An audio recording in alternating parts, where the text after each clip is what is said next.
It's fun. Good morning. So this is day 2 of CEC Live in Atlantic City. We're going to go to 4 o'clock today. As again, everything is live. This time everything's live on the GameCon channel. So if you type in GameCon live or GameCon, you'll find it on that channel on YouTube. So again, my name is Ari Fox. I'm the CEO of the CEC, and this is our second year in Atlantic City to help the city grow and develop new types of immersive experiences, technological advancements, and entertainment on the back end and front end. Today at 10 a.m., today our talk is about technology, casinos, and online casinos, and how does technology help those verticals. And I'm going to just go around the room. We'll start with you, Louis, and you can tell a little bit about who you are, what you do, and that kind of thing. Just do an introduction. Thanks, Ari. Wonderful to be here with everybody. I'm Louis Alfieri, owner of Raven Sun Creative. We're an experiential design and consulting agency working around the world with large-scale developers, hospitality, entertainment, and retail on delivering next-level experiences that are transformational for guests. I'm really excited to be a part of the panel today and talk about the emerging trends and technologies that can help the gaming sector. Go ahead, Harrison. Hi, I'm Harrison from Pop-Up Gaming. We are a VR party and event company. We also have a lot of really cool new VR, AR, XR tech that we're looking to kind of bring to newer industries like casinos, family entertainment centers, trying to really break the mold of what people think VR, AR, XR is and how you can use it in casinos and party atmospheres. Hello, my name is Josh Mikell. I'm the CEO of Horizon ABL Esports Integration. We work across the country building esports venues. We work with over 120 colleges and universities building their programs, esports venues across the nation. We have won several awards for a lot of our different spaces as far as the integration and the community aspect. We also build curriculum as well. We've been here in the state of New Jersey. We actually just were announced as the workforce pathway as part of our curriculum development here in the state. So it's something we're really excited about. We're working with Stockton University, Camden County College, Rutgers as well. So it's something that we're really excited about. But we build all the technology in the space, the design components, road mapping process, 3 to 5 year process. My name is Vic Stott. I'm the CEO of Sector X in Cherry Hill, New Jersey. We are a VR, AR, and esports venue. I'm also the owner of VU Events, which is an event production company. So I bring to bear all of the AVL, lighting, the integration, networking processes that will be needed to be the backbone of a lot of these systems. So we'll start with the first question as to what I like to call technical entertainment or techtainment, and how do we, just for example, what's happened in Atlantic City in the last couple of years here, there's been a water park that was built a couple buildings over. They basically transferred or turned a casino that was a casino, Showboat Casino, into one of the largest video arcades on the East Coast, I think. They also have an indoor racetrack, other things like that. So obviously the city's been trying to implement things that will attract younger audiences, or at least family audiences in their case.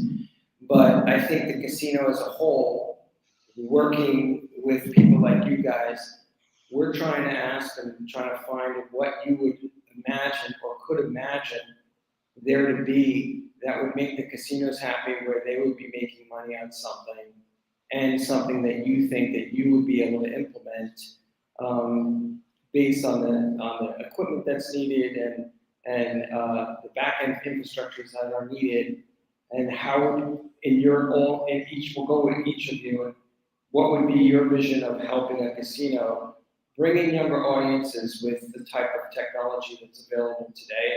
We'll start with you, Louis. Okay, well, I would say, some of the things that are very exciting at the moment are the ability to kind of implement and be on the cutting edge of volumetric sports. That's just beginning to get integrated with the NBA, soccer, the NFL's just done a live simulcast with that technology. And we think about an opportunity with Sportsbook with their existing infrastructure to be able to deliver that, and with the teams that are there, either from a VR or AR perspective, or also from the ability to build a small dome theater or partner with a company like COSM, who's delivering locations for that, to have an immersive opportunity in that way. That's a very exciting potential, and we're just at the beginning of volumetric sports even becoming capable because of spatial computing. So it's something they could get in very quickly on, that is also very attuned to their existing consumer base, that will be adopted very quickly. So Harrison, you have an interesting VR setup over there that you get this experience. It's kind of along the lines of what he was saying, virtual sports. Yeah. Yeah, like the sports book of the future, to be able to not just watch the game traditionally in 2D, but to be able to put on the headset and see it in full 360 VR or volumetric when we finally get there. I really feel that will be kind of like the sports book of the future. I also have, I think we have a really cool competitive laser tag game, Laser Limbo, which I feel could be really integrated in for casinos. I think that the future might be, instead of having a dedicated gaming space, to have like a 30 by 30 open space that could be used for maybe a pop-up laser tag one day, or like an augmented reality experience. I think the casinos, if they were more flexible with their space, to be able, instead of like, this real estate is only for a slot machine, to be having different types of technologies, I think would be kind of amazing. And like the laser tag especially, because younger generation of laser tags popping up everywhere, it's super popular. So to be able to have the younger generation come in and be able to wager on their friends, wager on just random happenstance, I think will be kind of the way to go.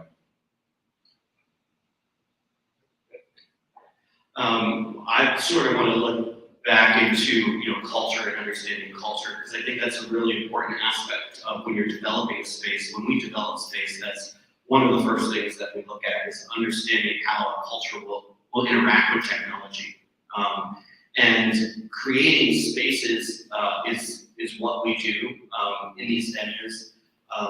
We are seeing from an esports perspective, because we mostly build on campuses and high schools and middle schools.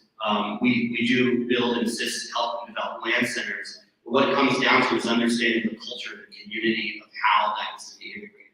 If you can't adopt that culture into the space that you're building, and you don't understand that, you'll never reach them, right? If we're talking about a younger generation, they are comfortable with what they're used to with the gaming machines at home, etc. And then how do you bring them out, right? How do you really engage into that culture? And with one of our clients, we've designed a space that is very centralized within a community, but around it is very strategic hospitality elements that are bringing them out into the space, right? Because these individuals will game at home, and that's very evident I have a 14-year-old and an 11-year-old, right?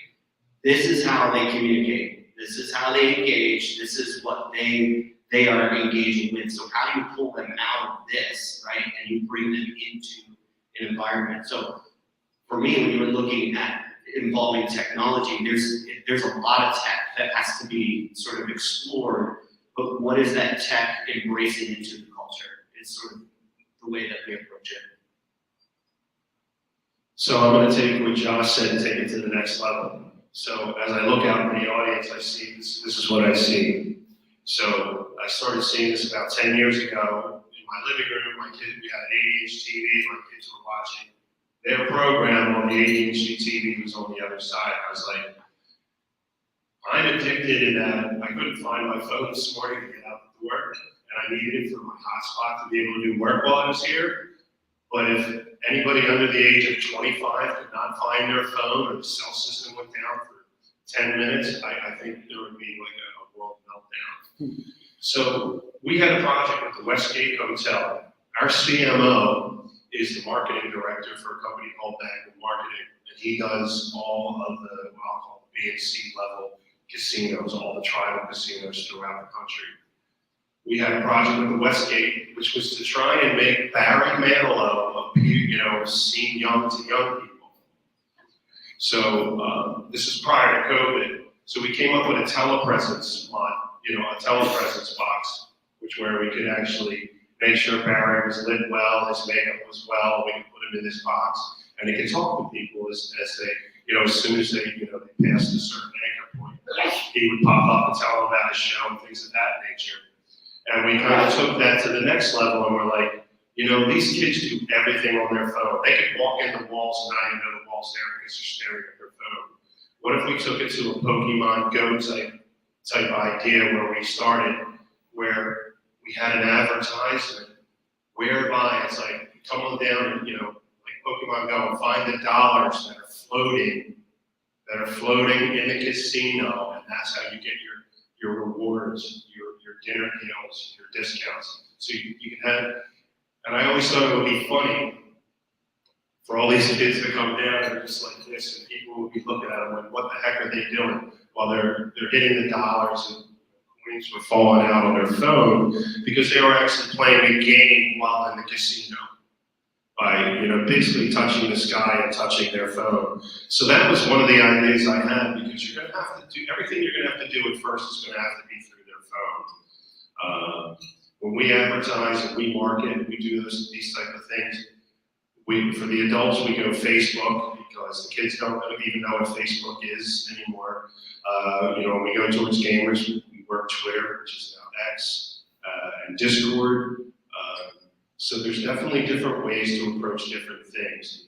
But technology, where it's going, it has to really be a wow factor to attract, to make them stop looking at this. And some of the stuff that's coming out of these new 360-degree full walls that make you feel like you're there, kind of like the new Sphere in Vegas. So, my vision of a lot of what's coming is full walls that are literally screens that put you into environments. You hit them, just like what we do at our main attraction is a 4D experience where you're in there, there's heat, there's sensory things. So this way you're involving the whole immersive experience. You got to bring them into everything.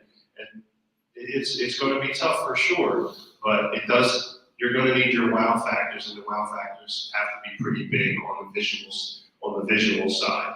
And I think it's going to start with full walls of, just like the Mandalorian, how they shoot the movies now. It's a whole wall, and you can just change scenery, to what's needed. Yeah, and to your point, Vic, because we had a speaker in Vegas, and Vince Kabulik, he's the CEO of Meow Wolf, which is more of an immersive experience where you're going through sort of like secret doors and you're in a supermarket and that kind of thing. And we did a field trip in Vegas last year, and it was really amazing. One of the things he said on a panel once was very, very impactful. He said, if you can make something more interesting than what they're carrying in their hand, you have a customer for life, because that is, they have the entire world in their hands. So we have to be a lot more innovative in the way that we approach entertainment. I think today, if you would walk into any casino at this point, they're not even close to connecting to that mark at all. But the question then is, here's the give and take. What does the casino look for in regard to for example, what could we do with the phone, if you're talking about the phone being the one thing that these younger people are really interested in, what can a casino do to, because they want them to play their games, they want them to play their table games, they want them, can we do a tutorial, like an AR tutorial or something like that? Is that something you think might be an impactful tool to help 21 to 35-year-olds integrate into the gambling environment? So right now we're at the QR code level, right? Where everything is QR codes, and I think people are they're almost like, that's almost passe.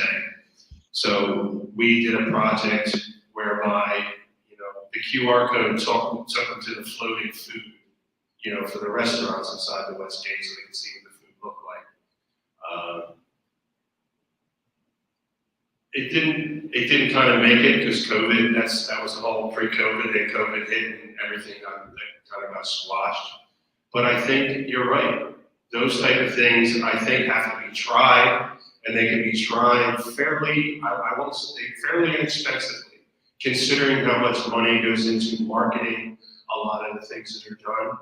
I think, licensing a company that'll do something for them very quickly in Unity, can be very easily done and tried on a very limited level to see if it could be, grown and brought up. But I definitely think what you said, you gotta start with the phones first, and then let them use their phones, and then figure out a way to psychologically guide them to the other things, Well, we did have, there are people already, some casinos that are utilizing their phones that have free-to-play games just to engage with younger people.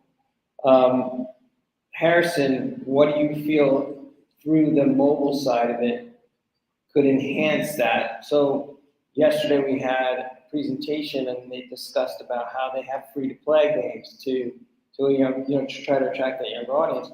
What type of things would you like to see on that platform? For mobile games, I think the casino was to help create the app and then put some comps in there to get people to. I think the barrier for entry is a lot of younger players don't understand some of the games. So if they had a mobile app where they came into the casino and then whether it's a QR code or what have you, then you could go up to like a pie poker and it would on your phone or a headset or whatever, you could look at it and it would just tell you this is how you play, this is how you gamble. I think that would be really helpful to help get past the barrier of entry to get people, oh, I understand how to play that now. I don't need to ask anybody. I'm going to put my money in. Also, we have a really cool AR sports game that already integrates in with entertainment centers for coin redemptions and tickets and whatnot. So if the casinos were to integrate those kind of apps in with like the comp, so even if like somebody was to come in and just literally scan every game and learn about all the games, it's like, oh cool, you learned everything the casino has, here's $20 in free play and go try something. So let's say they had a concert, and before the concert they said, if you come early and you collect, 5 coins or something around the casino with your phone, you get a free soda at the concert. I think that's exactly something like that, like a virtual scavenger hunt, and then this casino could strategically place that, like put one of blackjack, one of the slot machines, then you know that those 5 points were hit, and then you're just rewarding them with a free beverage or some comp. Yeah. Now, I'm going to sort of jump a little bit, and we're still talking brick and mortar, but Louis, why don't you tell us a little bit about what you've done? I think you did something you told me at Mohegan Sun at one time, and in the expansive world that we live in today, I mean, that was years ago. You did some robotic type of things, but what was it that you did for the casino, and then what do you feel that you could do now to enhance that type of immersive experience, thing inside of the casino? Well, what I would say is, continuing the conversation that has been carrying on, is the digital twins is a big aspect of what's going on right now. The ability to kind of offer the opportunity to engage with the audience in a parallel space that, either it's a show, an event, or that component. But to the point of reducing the barrier of entry, one thing that's immediately available with the phone right now that can allow the younger audience to participate is partnering with creators and influencers to kind of access that component. So to the point that Josh mentioned earlier about before, younger people don't necessarily trust the brand at the moment. They trust their peers.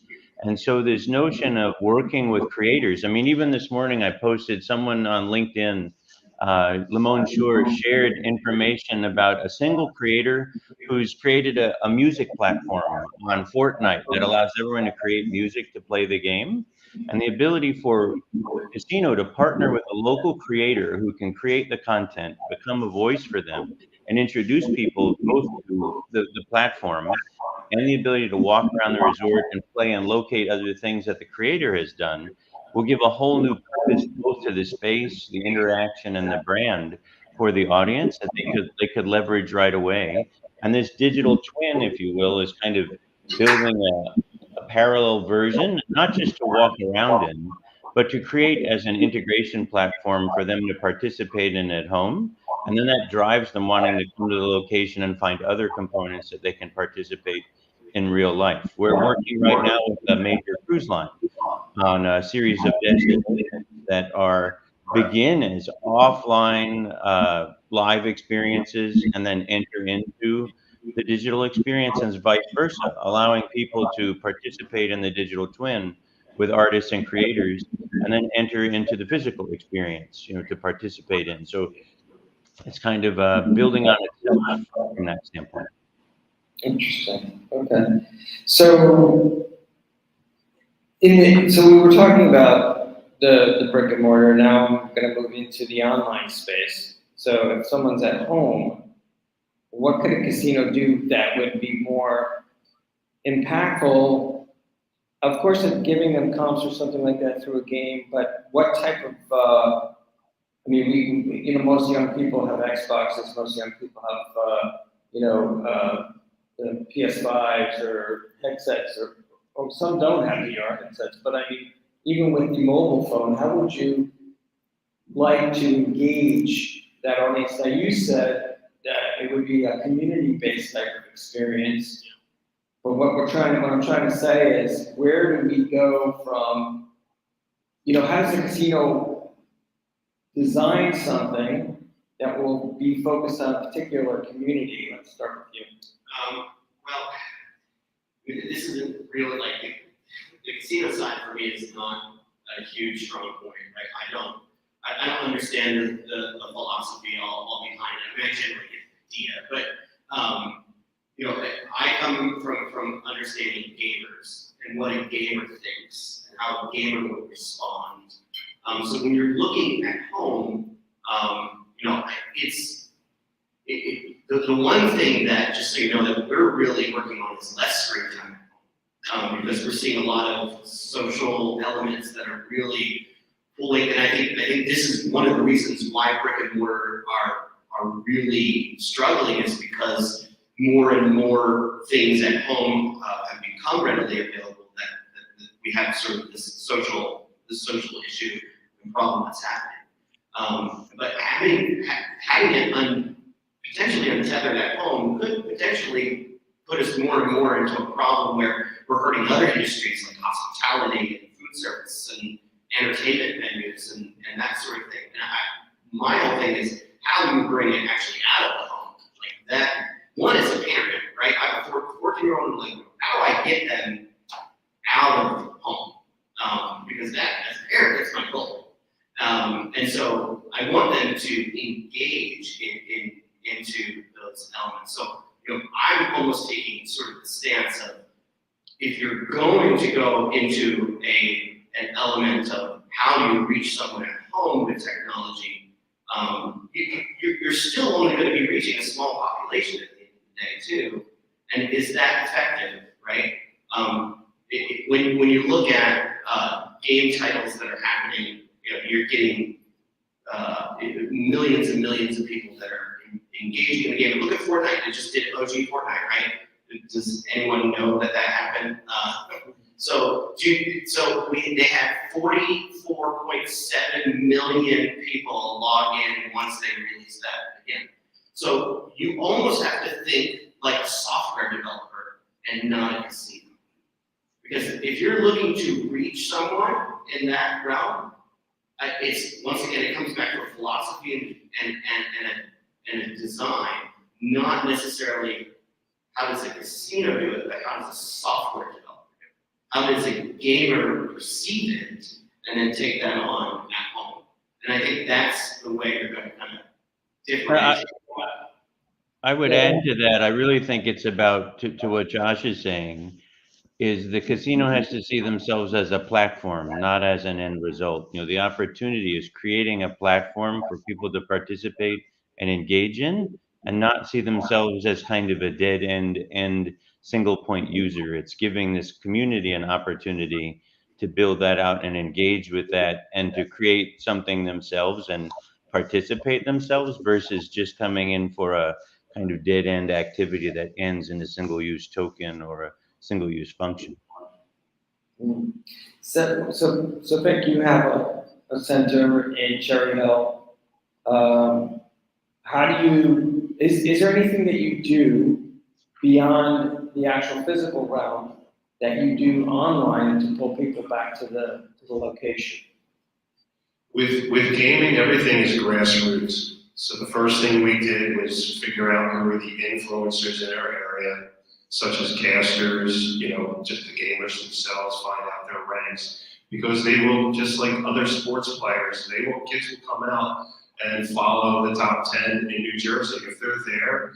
And, the most exciting thing when I'm home on a Saturday night, I got a text from one of my crew members. Oh, this guy just sent out a text and we already have 1,000 responses. They get excited about impressions and, they get excited about, email, blasts that go out on Twitter to say that a certain player was playing in Sector X. So you have to reach them. It's an underground type thing right now. So when I advertise, I advertise through Twitter. But I'm already advertising to the group that I already know exists. I mean, we're trying to get the other people to get involved, but the only way to get them involved is they need to see the people that are coming out already and tie themselves to one of those people to make it worthwhile for them to come out. So it's really an odd thing. But I think it starts with the casinos. They got to work with the local tournament organizers and find out who are the top players and the influencers, and work with the influencers locally to see what they can start putting together. What we're talking about mostly is like rewards. And what I'm going to get back to what you were saying, but when I relate it to the casino world, we're talking about how do we connect the ability to technologically entertain these people, but at the same time reward them with something, but the casino's also making money. So in that sort of diagram, where would we did touch on some things like AR and things like that, but if you're at home and you want to engage a customer that you eventually want to come down to the brick and mortar, what can we do in regard to a AR or virtual experience? Does a casino need its own metaverse? Does a casino need to engage the customer with a virtual walkthrough of the property? And are these younger people interested in the amenities that a casino would offer? And how do we, send that through in a technological way that they would engage in and they'd be interested in? Not if it doesn't have utility. I think there's an issue that there is this perception that earlier on in the metaverse that just creating a digital twin and kind of having it exist was enough. And it wasn't drawing much interest. If you look at things like Second Life or some of the other inhabited areas, just building it without function is not enough. But If you look at what Fortnite's done, they've understood how to develop, FOMO, and they have a concert, they have an event that exists in that space that creates interest, people wanting to go to concerts, to pop-up events in that space,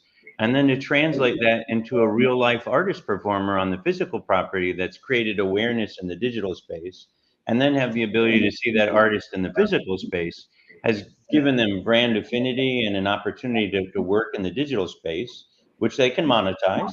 They can sell merchandise in that space. And then when they bring that to the live space, that brings the younger guests out of the house because they've introduced that artist, they've seen that artist, and now they want to see them live and in person and go with all their friends together. Then that brings them into the physical space to really enhance that and monetize that at another level. Well, Harrison, you actually have sit by, in the concert itself. How hard would it be to integrate that software to allow someone who's having a live concert to sell virtual tickets to that same concert? So, the live stream platforms are starting to be developed now. Like they're still in their infancy, but to be able to have that one-to-one presence or to offer just put like a camera on stage, so even if you're there live, like, oh wow, you watch this at home, or that's the exclusive hook for someone at home is like you can have that limited seat on the stage with your favorite artist.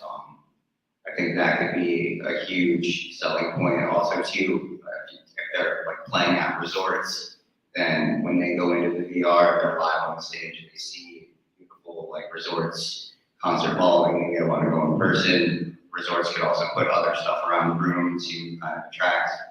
But I feel virtual concerts are probably the future. On the other side of it, the hardware side, to get to in the concert, maybe when you can talk about drones, how could drones help in these live events to bring in people at home that can't make it or sell tickets that way? What would the experience be like with a drone and the camera on the drone? So from a broadcasting, we do a lot of broadcasting creation in studios.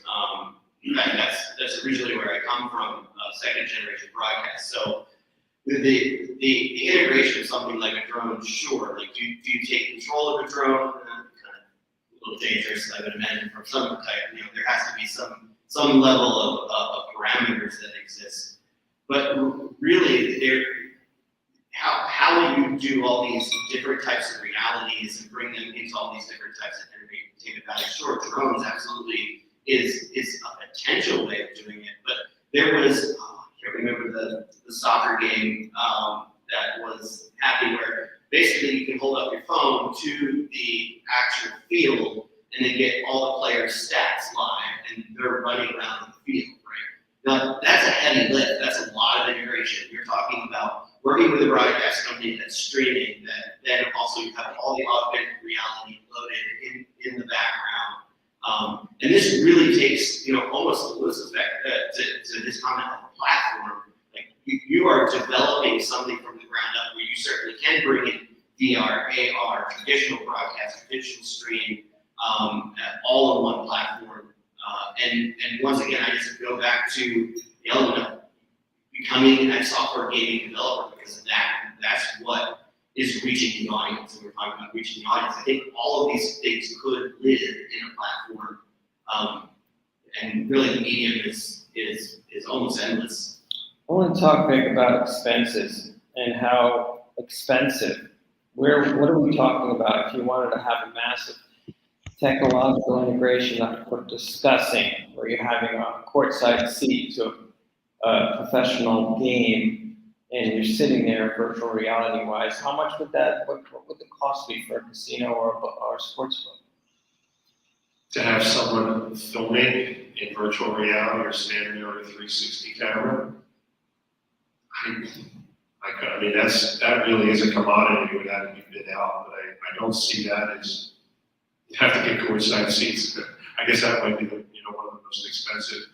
I don't necessarily see that being the trigger, because when I think of esports, and when we think of esports, the issue I think that we're hitting is there's just so many games inside that category You know, with baseball, it's baseball. With football, it's football. With soccer, it's soccer. With slots, there's a whole age group that loves slots.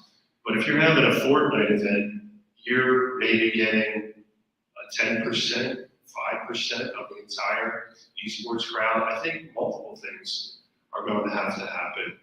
And the technology, I won't say it's not expensive, but it's nothing more than a casino has already done to put together a good, you know, centerpiece or something like that, or a good, you know, a nice signage out front. Like if you go to Las Vegas, LED screens are just everywhere at this point. So to put one indoors at a smaller pixel rate, and turn it into a real life kind of hollow field would not be, I don't think, would be that much of a heavy lift for a casino. So a hologram version of a football field.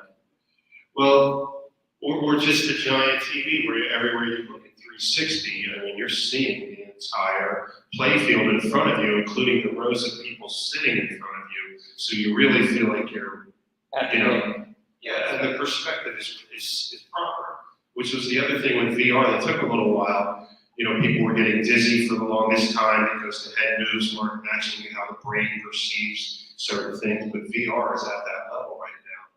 And then it becomes comfort, so making everything small. So every technology is heading in that direction. Everything's getting smaller and more comfortable. That's why companies like Ray-Ban and all the top-end eyeglass companies, sunglass companies, are all getting into the virtual reality and augmented space because they see where life is going. Eventually, we're going to get back to a better version of Google glasses, but that came out. That was one of those things. It wasn't time in humans' evolution to be ready for that kind of a thing, but that time is absolutely coming. Eventually, we won't even have phones. You know, I would love to just say probably in 5 years we're probably not even going to have phones because everything's going to be, you know, we're going to have virtual HUDs. So, I mean, mark my words, I said it first. But what I think is, again, I think it has to start small, and you work with each esport game as if it's like basketball season, baseball season. We know Fortnite's in. It's time to do Fortnite things. Let's talk to the Fortnite influencers. Let's talk to the TOs that run the biggest games and see if we can cut some deals. I don't think these kids are going to be playing the My Vegas type things to get them here to give them points. They don't appreciate amenities. I don't see them appreciating amenities. They just want to be with their community, and they don't want to see some kind of corporate overlord running it. So the whole idea is going to be, how do we mask it? Knowing that we want to make money off these kids, how do we mask it so it doesn't seem that way? So it doesn't seem like there's a corporate overlord. Exactly. No, I completely get what you're saying.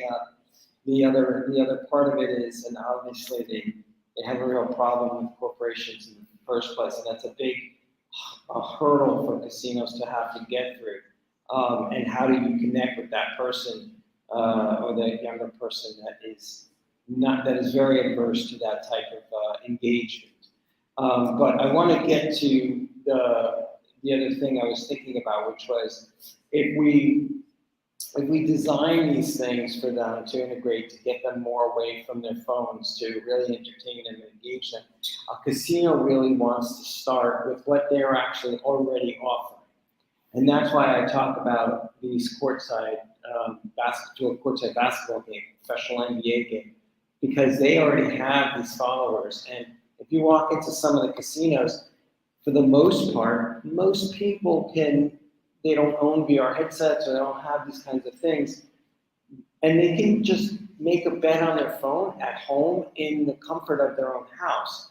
The question then is, how does the casino offer or have something available that's going to wow even a sports fan that's a younger sports fan for conventional sports, that would wow them and say, I can't get that at home, I'm going to go to the sports book. Because in the casino, they're like, yeah, we're going to take your bet, but if we can take your bet in a really cool way and sell you some food and beverage, then we're making money too on top of that. So what does that look like for a casino, and what's the, how far, we're at point A, how do we get to point Z with that type of integration? Well, I think part of it is kind of looking at it across an ecosystem. You know, you have the ability from your question earlier about from cost. So at a zero level, you can, at this point, you can have the platform or even operate in something like Fortnite, where you can partner or be a participant in that and partner with creators locally that want to get acknowledgement or build their community, and that's zero cost. That's kind of you forming a relationship with someone who, out of their own interest, wants to create that because they're excited about it and wants to partner with you, on up to a massive installation such as like ABBA Voyage now, which is, using digital technology and a live concert to present essentially, 80-year-olds who've been digitally, made into youth, to sell these concerts, and they're selling out, 12,000 tickets a night at this event in London. And it's a temporary installation. It's going to move all over the world, but it's also going to completely transform the entire live entertainment, music market, that every band like the Stones, Guns N' Roses, Metallica, and everybody is going to create a virtual version of themselves and have a virtual tour going around. So the casinos already have live entertainment spaces. There's an opportunity to partner with artists to create those kind of installations, digitally, that then they could show, in the digital space that draws people into the physical space. But that's kind of the two ends of it. Is one is working with people that can do it for free and literally no investment that draws opportunity, up to making, substantial investment like they've done in existing shows, but doing it in a much more savvy and intelligent way than they have before, where you're using that digital technology to present something that people are familiar with, but in a new way. Makes sense. So we have about, we're gonna go to 10:45 in about two more minutes. And what I'm gonna ask is, in these 2 minutes, I'll go around to each one of you and ask, what is your opinion of the Sphere that currently opens in Las Vegas? And what do you think that a venue like Atlantic City could add that would compete with such a thing? Or what would you like to see here that would attract people? So let's start with you, Louis. Well, the Sphere is going to have a very difficult time making its investment back. Even with bands like U2 that are there, which are kind of overpowered by the screen at the moment. The investment is too high. But what you have is an interesting opportunity, is that, as I mentioned at the start of the talk, COSM, COSM, is doing much smaller scale domes, to the point that the panel has been talking about doing live sports, where they're putting 5 or 10 domes in a facility that people can come to different events simultaneously. I think that's something that you could really build and have success with in Atlantic City, drawing a lot of people, creating a parallel level of experience, but at a much lower price point to build it. Thanks. So what I had said the other day was, I think it just has to start small, but it just has to start. And I kind of liked what Andrew had said the other day from Stockton. It's going to start like a poker room. It's going to be game by game. And like Louis said, you can utilize spaces that are already existing, because there's not enough things to keep every night filled making money. So you can use it for the big monthly hits or maybe bi-weekly. But I think it'll start something like poker, where they come in, they pay a little bit of a venue fee, they're with their friends, they're with the influencers. You give them, their streaming setup, because streaming is very big. They need to see themselves. They like leaderboards, so they like to see their gamer tags up there on leaderboards. They like to know what else they do. They like to know that somebody's keeping the analytics on their play, because that's going to be very key, especially for gambling later on down the road when they want to start gambling player versus player. With baseball and football, they got all the stats in the world. It makes it pretty easy to figure out, what with AI, what team has a better chance of winning in the Super Bowl and things of that nature. There are some platforms out there now that can do that for like Fortnite, CS:GO, and Call of Duty and things, but that stuff has to get better, and when that's in front of these kids, that'll attract them. But I think you can start off with a smaller space, small venue fee. If they play there for a long period of time, you give them comps to lunch and things of that nature that'll keep them playing. Once they start, if I come down here and play for 5 hours, I got enough money to go get lunch now, because I live in my grandma's basement. But, and I just think the casino starts with taking a rake, just like poker, and you slowly but surely kind of, figure out the larger plan. I mean, my view on the sphere is it's from a technical perspective, it's amazing, right? Being an integrator, understanding what they did as far as the technology is phenomenal. The practical side, just sort of echoing, I think this common thread, long term, it isn't practical.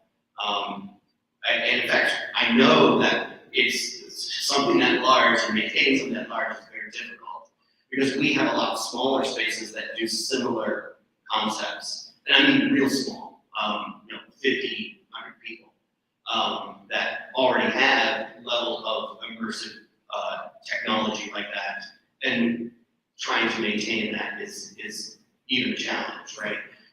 But you can adopt a lot of great technology utilizing like Unreal Engine, all of those things to make that immersive experience something local or at any venue, really, for that matter, I think is very attainable. I mean, the city over Ocean City High School, we're putting in a complete XR, VR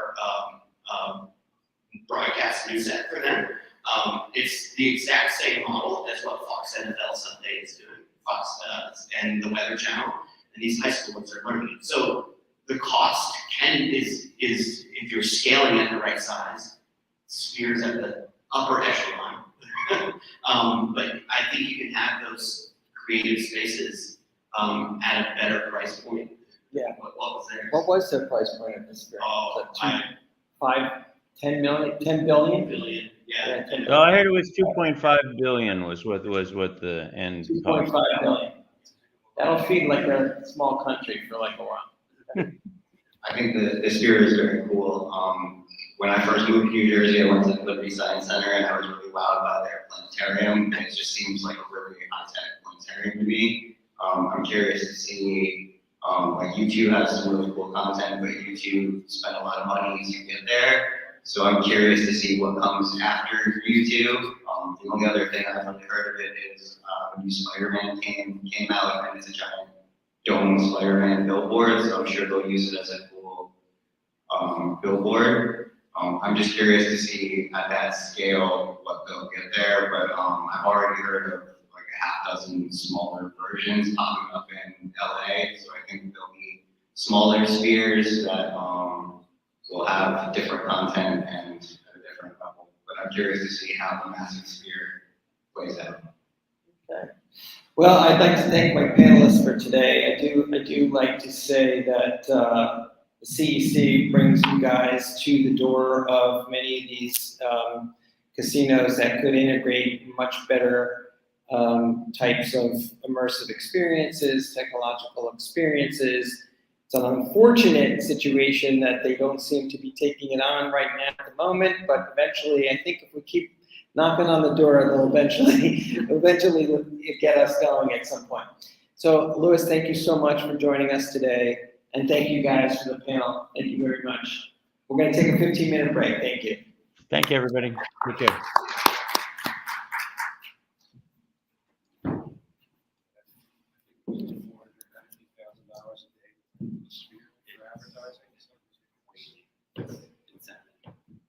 That's why they're pushing this. It's gonna throw a little bit of heat too. Yeah. Just, They got air slap conditioning. it.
So we're having our panel today. I'd like to just go around the usual, and if you guys want to make your introductions, what you do, where you're from, what do you specialize in?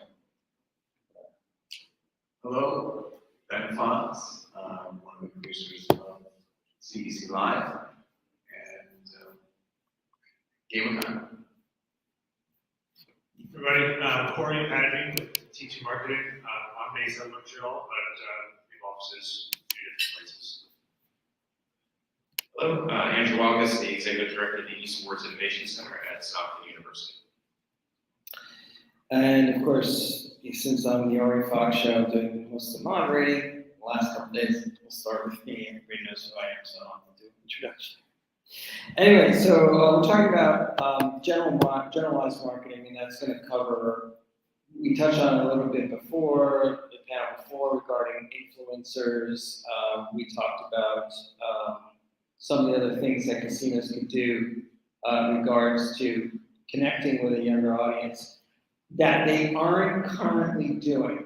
In regard to that, I mean, Ben, maybe you could talk, because you've gotten mailers, you've gotten other things in regards to what casinos are currently doing. Maybe give us a little insight of what exists or what you think exists today, and then we'll go to Corey and to Andrew on what needs to change. As far as how they're going to market to younger people, but what you're getting now, as you know, because you've been a player, you get things in the mail. What are you seeing as a marketing or reach out?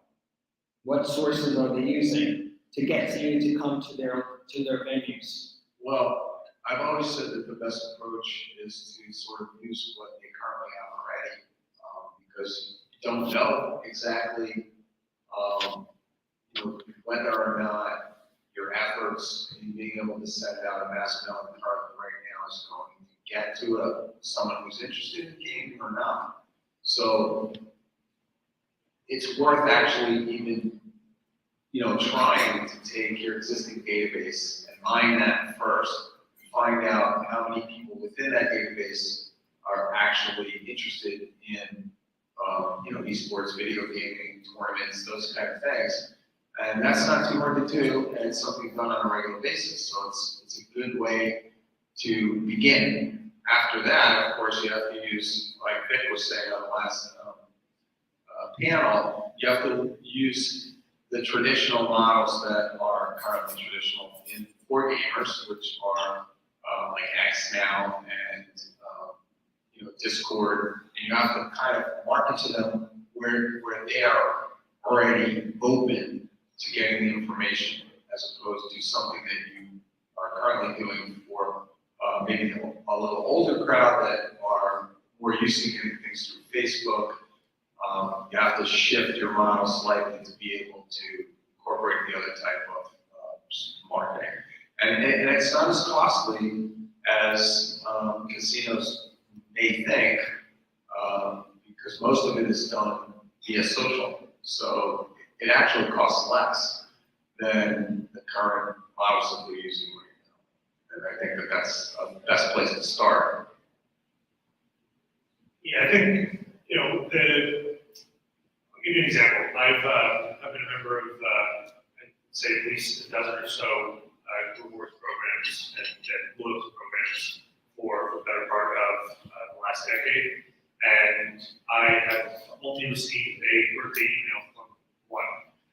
And that's not so much a question of me wanting the attention or you want the offer. It's more a question of, and I think Lance' question about what's not being done, and I think that a lot of casino operators would agree that there's a huge underutilization of data. The data is being used to an extent for customizing offers for large scale players, whaling players, but the actual utilization of the data that exists and the data that can be created with all of this raw unstructured data that's out there is sort of just sitting there, and then you're getting these standard mass e-blasts saying, come and get $100 complimentary food package, or come and get a discounted group rate if you book now before this date. So I think To Ben's point, one of the things that is a lot easier to do is to start getting involved in conversations that are already happening, rather than trying to get people to come and have a conversation with you. And you see that a little bit, but there's a huge missed opportunity, especially with younger players and future players, to really start to customize and personalize the player engagement component of the marketing side. And for the longest time, it's been, if it ain't broke, don't fix it. But we've now come to a point where you're starting to see cracks form. And simply pushing loyalty programs, or simply pushing discounted room rates and free play, things of that nature, it's not going to work with a whole new generation of players the way it has before. You may still have some people in that interim who are going to continue to use it. You'll still always have the loyal players, the committed players. But if you're really trying to get a new generation of player in there, then that standard, sort of catch-all isn't going to be the way to do that. Yeah, actually, to your point, Corey, I just want to jump in right before I get to hear from Andrew on his thoughts. 20% of our country at this point are boomers. That's 20%, and that's the generation that they send these offers to. For the most part. And of those 20%, that fractionally decreases every single year. And of that 20%, probably only half of that population is probably the people that are actually, they're still hanging on to for, the data. And that's not to say that there haven't been efforts made to get people on property. I mean, massive investments haven't been on casino floor updates, but they've been on entertainment, dining, expanding in those areas for the experiential component of the visit. But as far as the marketing of that goes, it's still pretty standardized. And again, there hasn't been really a tailored approach to that next generation. I would say on top of those points, there's also absolutely no attempt to really try to get to know the younger customer and what it is that drives them to come out to these experiences. To begin with, you're marketing essentially, as you said, to an older generation with that methodology, not understanding that the younger generation not only doesn't respond to that as a blanket approach, but that those aren't the type of activities that they're necessarily going for, or even if they are, it's not being presented to them in a way that they're used to in terms of the attractiveness of the event. So one of the things that's very interesting about that is the ability to customize, right? And there is none of that. Any marketing blast you get from most groups right now is just very generic, and it's just very out there in terms of offers, but especially in sports betting, certainly not as much esports yet, but potentially in the future, being able to really target fandom and attract fans where they are with specific bets that they know will be attractive and that they'd be paying attention to. One of the reasons why you see this explosive growth in terms of the DraftKings and daily fantasy is because of that far more tailored approach. Now, granted, they have an added benefit of existing solely online, right? Maybe they have some brick and mortar components now, but those again are extensions of the brand. As far as the marketing goes on their end, those are very tailored. They look at player history, they look at player engagement, they look at the types of, they may often need to join in on a $100,000 daily fantasy competition, but they also know that my best bet is going to be to go in on $5 game or $10 game. I'm not going to be getting offers to get into a $100 game because they know they're paying attention to what's actually converting. And so, something that generally may fall flat or flatter with younger generations of player, like email marketing, is going to work, especially when you combine that with app-based marketing, which again, outside of a handful of very standard promotional offers, even the giants in the brick and mortar space are not really taking advantage of what's sitting in everybody's hand all day long. Yeah, it's funny because I had a conversation with Ben like yesterday. They were talking about the percentages of boomers at 20%, and now all of them are actual goers to casinos.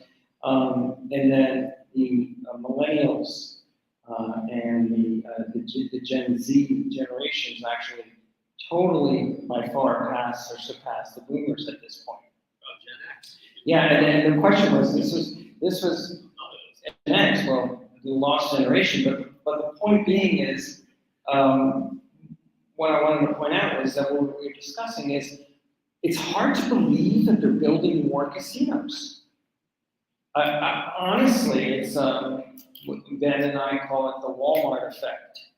You know, or maybe you could give me some enlightenment on why do you think they would be building more casinos? It doesn't make any sense. Are we looking at something where, in marketing wise, they're just hotels that happen to have casinos, or are they still casinos with a hotel?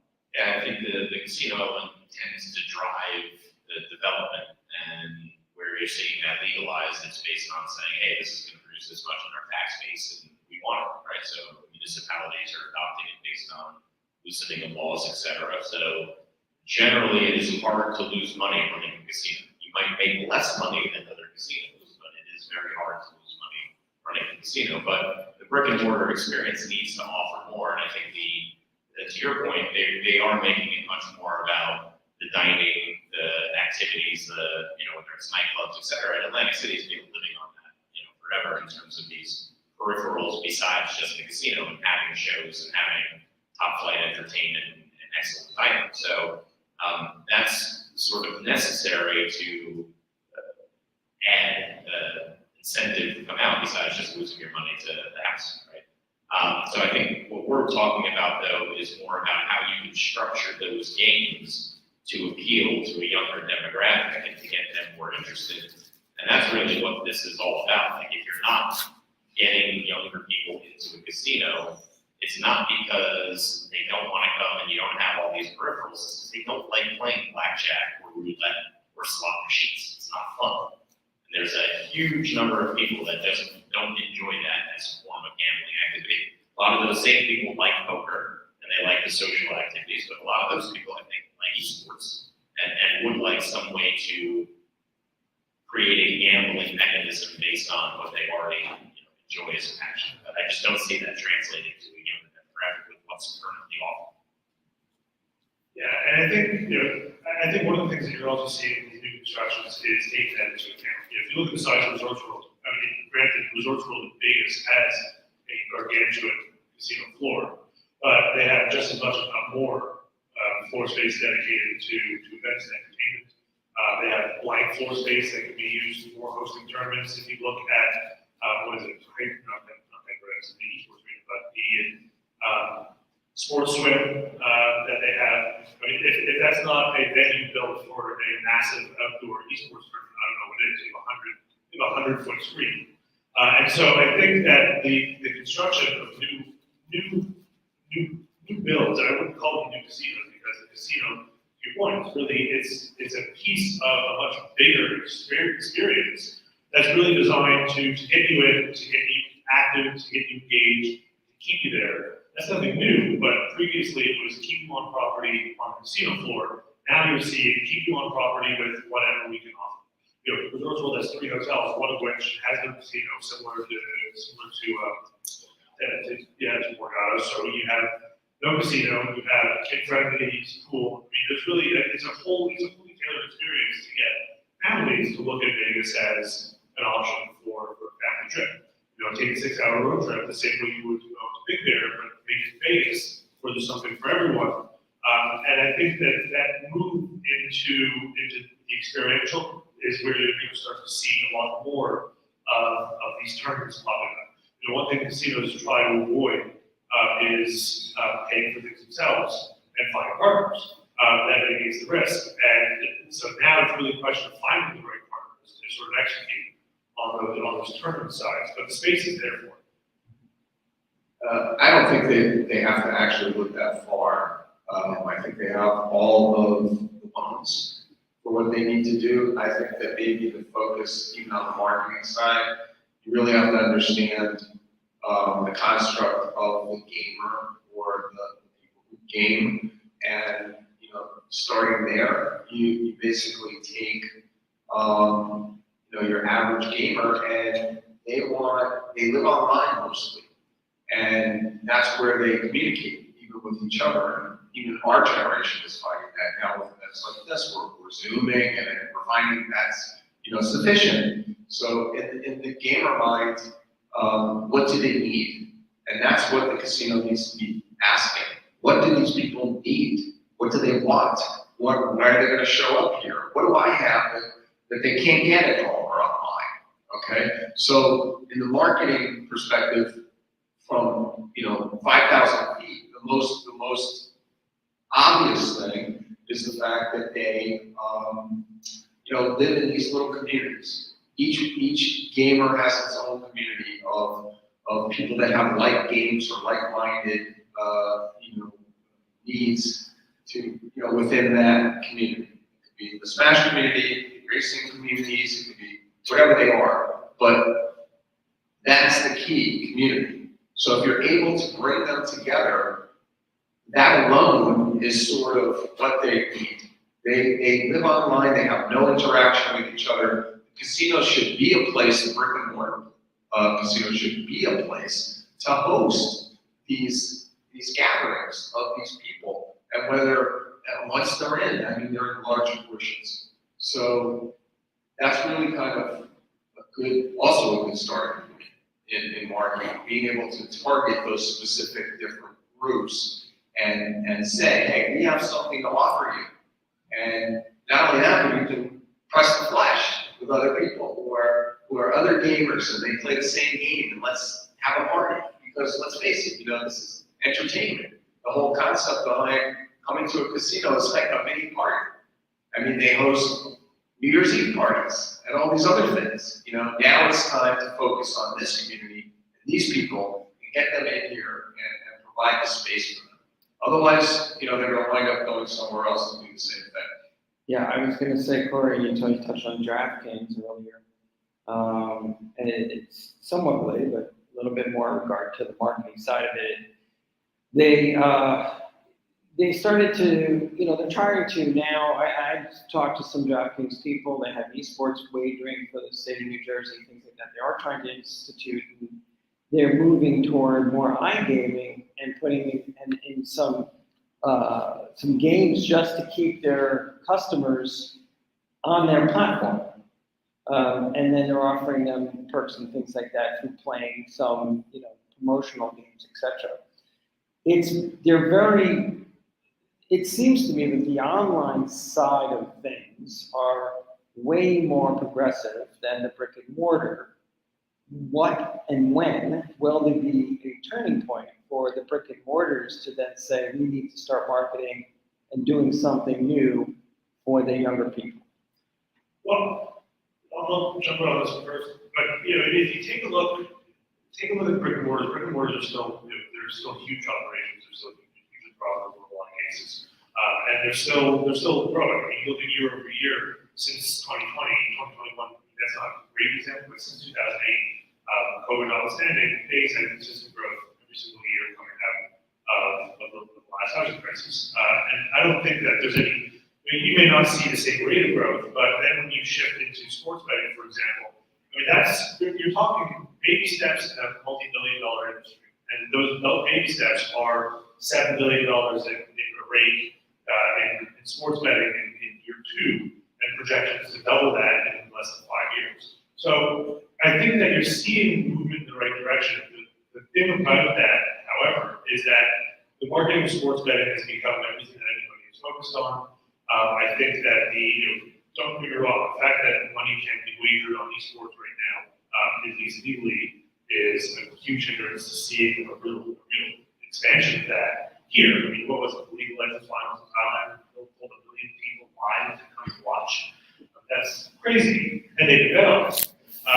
But I think that from in terms of movement, you are seeing movement in the right direction. But as far as going from brick and mortar only and marketing to people to come to brick and mortar, to shifting your entire marketing strategy into a focus of online wagering, especially when you don't have online casinos in every state where you do have brick and mortar, it's going to be, you're talking about a very slow burn because the money is not there, but the investment would be significant to start. And so I think I do think that you are at a time where that has to start taking place. The question is, what's a worthwhile investment if you know that investment is likely to fall flat, and they're probably going to be telling each other, let's go to Vegas, and you're just sort of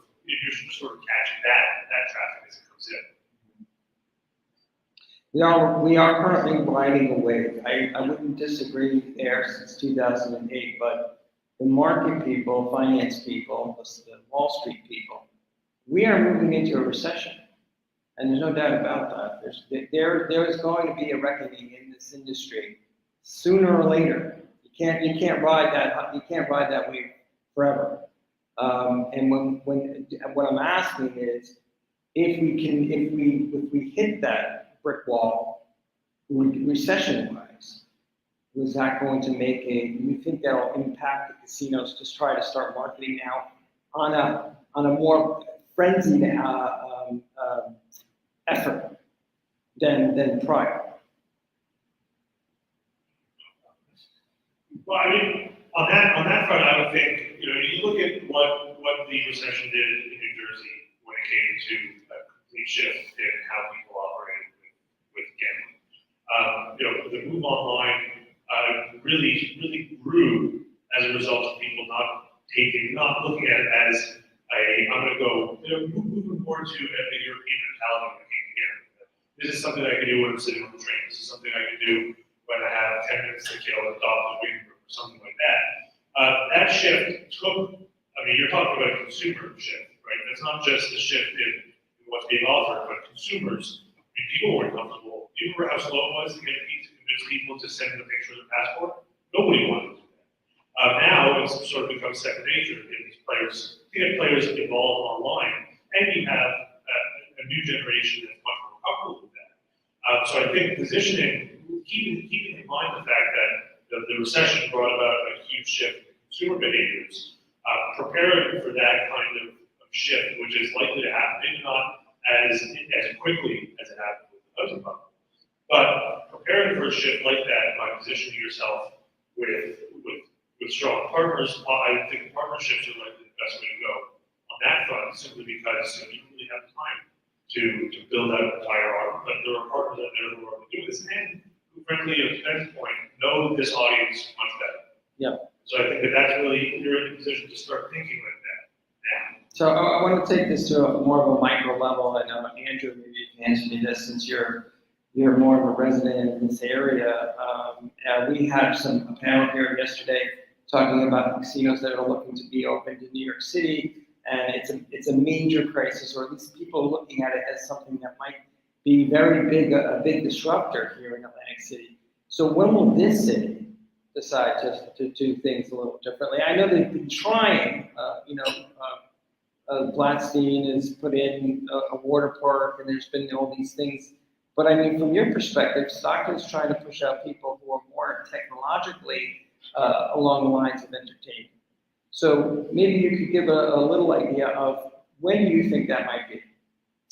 Well, for starters, the push of outside casinos having an effect on this area is 25 years old, right? So it started with tribal casinos, now Philadelphia has casinos. So yeah, Manhattan casino is not going to help, but I think there's a very different market that comes here for different reasons.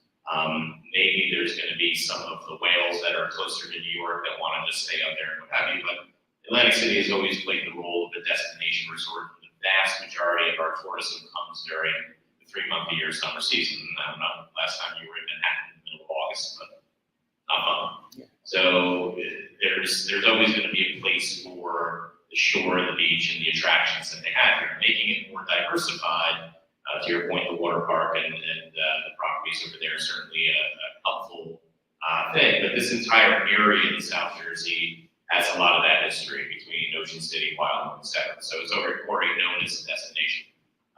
The casinos themselves have tried very hard to add these tremendous amenities that draw you in, not only as a single person or in a relationship with it as a family, and get to enjoy, nightlife and food and dining. So I think that process is going to stay intact, but it needs to shift to the tastes of a younger generation. If you're going to replace the gambling age and the average age of a slot player is 65, and that accounts for 80% of the revenue that they make on the floor, those numbers are not positive numbers. So you want to try to find where that shift is, bringing in younger people and giving them that option. But it's you know, there's gonna be pressure coming from outside, areas constantly. Manhattan will definitely not help. But that's been on the minds of a lot of these entities. Plus, you've had tons of consolidation in the industry. So a lot of these same groups that are based in Atlantic City also buy into or own the property in Manhattan or these other competing properties here. So they don't look at it like, you know, oh, it's going to destroy us. It's more about the individual areas that affect. So I think that there is definitely a challenge to face head on.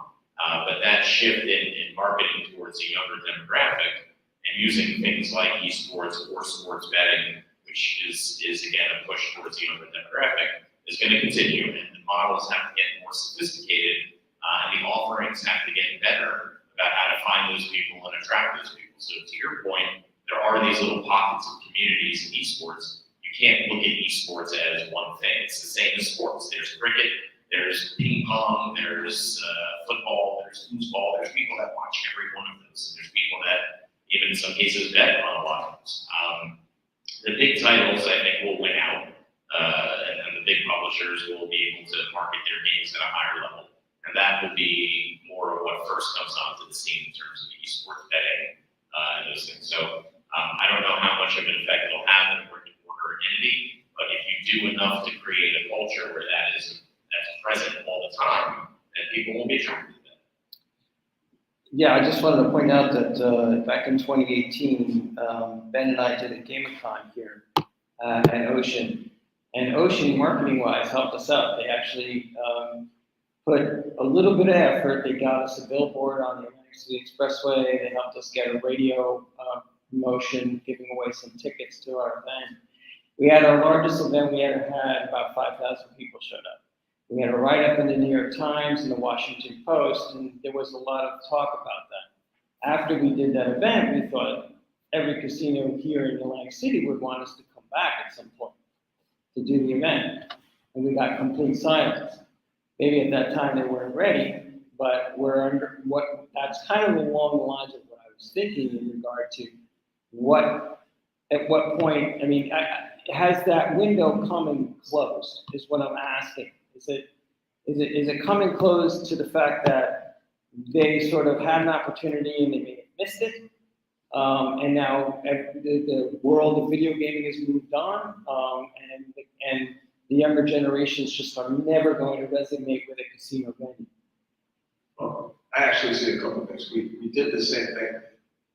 My brother and I will do an event in a participating casino because we see it as it's for them too, and they do benefit. They just have to figure out how to leverage these customers once we get them in the door. We also did the same thing out in Caliente during the Delta spike, and I was shocked how many people actually still showed up. We maxed out the space there. I mean, the ballroom wasn't very big, but we successfully brought them in, and once again, they participated in that event. They provided marketing, and I recommended that they do exactly what I was saying before, which was use your existing database, and guess what? It did work. So we did do an experiment there to prove my point. So basically, by them pushing out the same marketing to their existing database, maybe sometimes the grandkid showed up, but that grandkid was like 28 years old. Okay, so it didn't really matter. We were still able to utilize what we had to get the thing done that we needed to do. And to your point, Andrew, I'm thinking about Atlantic City, and we've been there a very long time. And I've been also to the Caribbean, and I can tell you that the resorts they have there, the casino itself is actually not the focal point.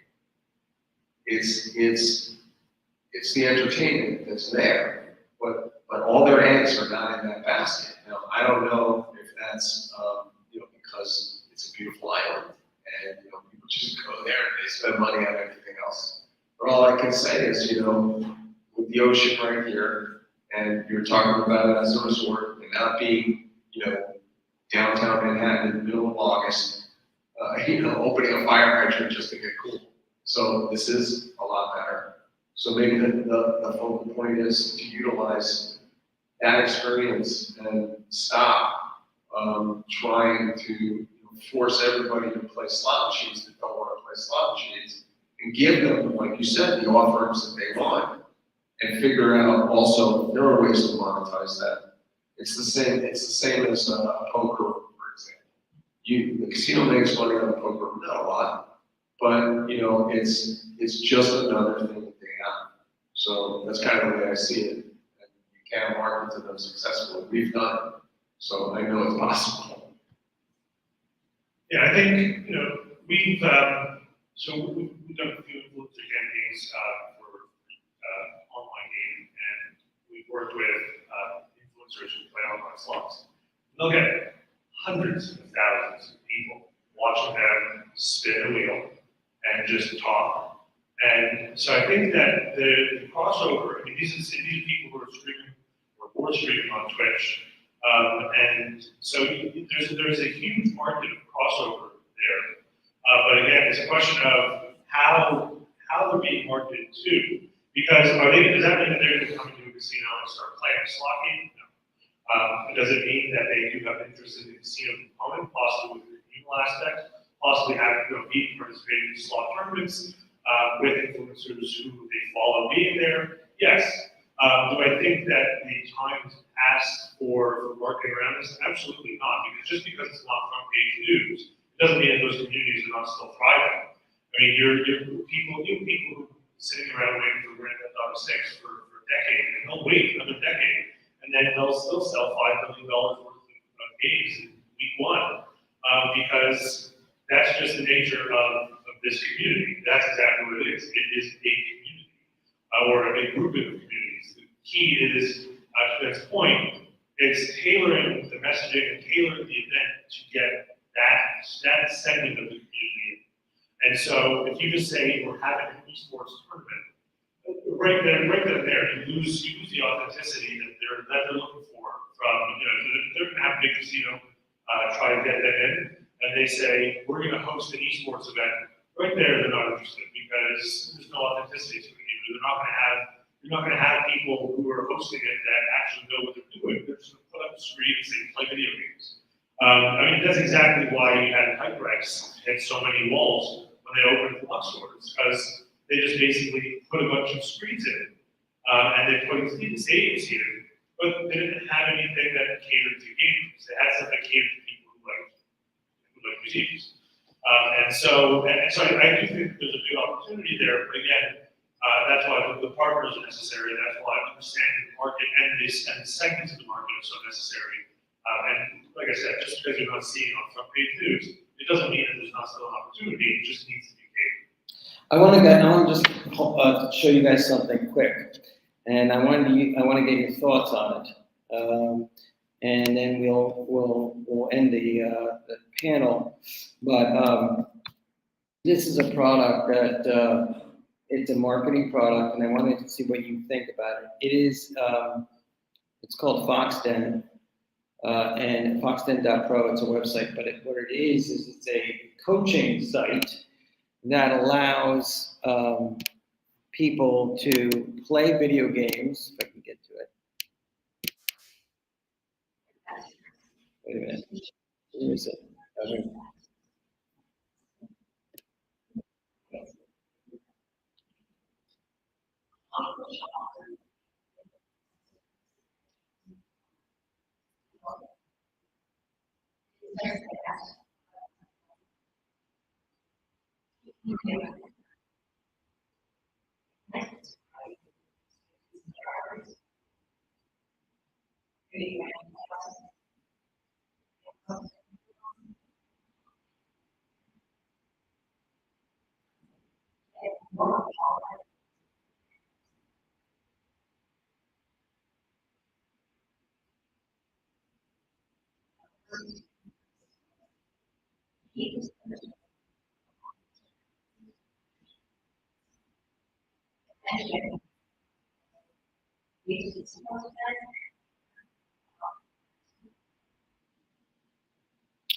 So what that is basically it's a coaching is you upload certain games through the platform, and then they will, they rate you. They basically tell you how you're playing, what's it, whether it's, whether you're, what moves you're making, what moves you can make, but at the same time, they're advertising to you the whole time. They're placing ads and marketing different things to you while you're playing. So there's no escaping the ad. It's a free play opportunity to learn how to play a better video game, but at the same time, you're marketing to them for a product. And I wanted to get your view on that, Andrew. What do you think? How well would that work toward a game? Yeah, I personally wouldn't know from a playing game standpoint how I would react to being bombarded by advertising in the middle of the game. But if I was opting into it, which it sounds like that is because I'm trying to get some benefit back, then I assume it wouldn't bother me. And, Right. So they do contests like promotions where if the most amount of, if you get a certain amount of kills within the first 10 minutes or something like that, and there's a leaderboard, etc., and then you can get different things. But that's part of the play. At the same time, they're also getting coaching after they're done with their match. Well, that particular software is set up, Andrew, so that you're working towards the reward. So it's more of like a philosophy of a gamer who actually believes that they're not getting anything for nothing. Believe it or not, they actually do believe that they have to work for whatever to move up in the game, or whether it's to gain skins or new costumes, stuff like that. And this is kind of the same thing. So you're meeting them on their own places, developed by gamers for gamers. So it talks to your point as well, where you can't just go out there and throw up screens and do a tournament because that you're right, authenticity isn't there. Another really good way that we haven't touched on in marketing is the influencers, and there are very many. When Vic brought it up, that there are local influencers that you can get that still draw crowds. So this is another really powerful way in marketing to get them to your properties, and those people can authenticate your esport event or something like that you are having. Now you have somebody else within the community speaking for what you're actually doing, and all of this is not difficult to do. It's just you have to talk to the right people to get it started. Yeah, and to that point too, there's no secret that in-game spending is huge. And so I think sort of combining that with an advertising component, sponsored skins are nothing new. You see it all the time in different games. And so yeah, I think that as far as reaching them from an advertising standpoint, that's you're definitely going to have a lot more success with that than you are with a banner ad covering on the site or you're reading up on something. If you're reading up on how to be a better player, and you see a flashing ad on the right hand side, 99.9% of the time, it's going to be ignored, and 0.1% of the times that it's clicked, it's because of those things. So. Well, I wanted to thank you guys. We're gonna take 10 minutes, and then we're gonna have some lunch. We can have lunch now, or whatever is there to eat, and then we'll resume at about 1 o'clock. So I think it's 1. Hold on a second. Yeah.